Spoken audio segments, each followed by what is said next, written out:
Oui, professeur, est-ce qu'au Togo, ne peut-on pas parler de la division de l'opposition? Ne peut-on pas dire que c'est parce que l'opposition est divisée que peut-être que l'armée n'arrive pas à faire quelque chose? Non, qu'est-ce que vous appelez division de l'opposition?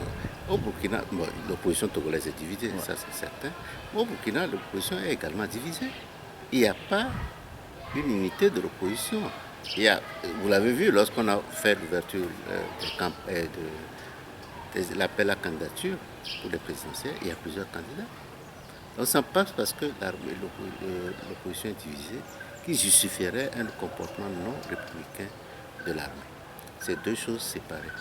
L'armée peut rétablir, l'armée sert au Togo ce que la population veut dans son ensemble. Que ce soit même des gens d'unir, tout le monde veut les réformes, tout le monde veut les changements, mais l'armée est là, agit comme une milice. Donc ce n'est pas la division de l'opposition. Je crois que c'est des alibis.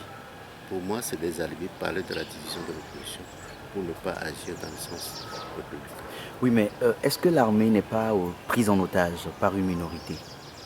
Ah, mais ça, c'est dangereux lorsque l'armée est prise en otage par une minorité. On ne peut pas dire que l'armée est prise en otage par une minorité, dans la mesure où on se demande même si ce n'est pas l'armée qui commande dans ce pays.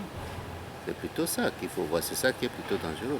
Mais quel que soit les cas, nous devons, ensemble, comme Togolais, résoudre ce problème. On ne peut pas laisser l'armée appuyer ou bien prise en otage par une minorité, c'est totalement inadmissible.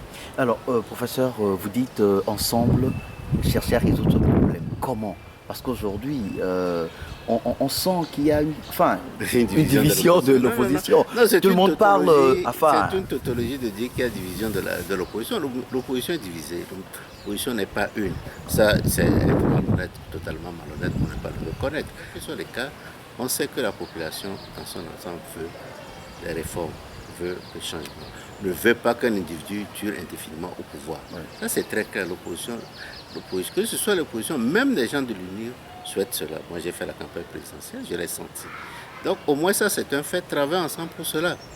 Travailler ensemble pour cela. On ne travaille pas nécessairement pour une personne, mais on travaille pour l'ensemble de la population. Sur ça, nous pouvons nous mettre d'accord et travailler ensemble. Oui, mais actuellement, est-ce que vous pensez que les différents partis qui constituent l'opposition peuvent-ils se mettre encore ensemble, vu les querelles, les injures qui se lancent Non, par je ici trouve et ça par là? totalement. Entre nous, c'est enfantin ce qui se passe au sein de l'opposition.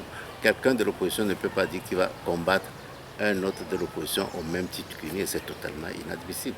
Lorsque j'ai appris ça, j'étais totalement ahuri. J'espère que la personne ne parlait qu'en son nom et que vraiment peut-être c'est quelque chose qui l'a choqué sur le coup et cette personne a dit cela. Mais j'espère que la personne comprendra qu'il ne faut pas confondre les choses. Nous voulons le changement, nous devons nous mettre ensemble. Évidemment, il va de soi que c'est très difficile dans des circonstances pareilles que nous puissions espérer nous mettre ensemble pour lutter. Mais moi, ce que je suis en train de proposer, c'est ce qui justifiait ma candidature pour l'opposition ou bien pour le pays, c'est que ceux qui veulent les réformes oublient ce problème de leadership et se mettent seulement à travailler pour les réformes. Après, ceux qui veulent s'entendre pour avoir un candidat, pour avoir un seul candidat, ils n'ont qu'à le faire.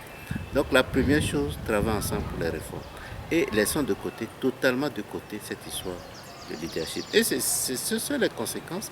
Peut-être un parti veut prendre le dessus sur l'autre, ou bien un parti veut avoir les militants de l'autre, ou bien un parti veut montrer qu'il est beaucoup plus engagé vers la population. Et tout ça, c'est dans le sens de vouloir un leadership. Et c'est ça qui nous amène à ces écarts de langage et ces écarts de comportement qui sont forts, qui retardent en fait la lutte. Si nous sommes là jusqu'aujourd'hui au même niveau de l'évolution de changement, c'est parce que j'ai l'impression que nous ne visons pas, nous n'accordons pas la priorité au changement, nous accordons plutôt la priorité au changement de personnes. Or, ce que les Togolais veulent, c'est le changement du régime, le changement de la façon dont nous vivons, les Togolais vivent ensemble. C'est ça mon projet.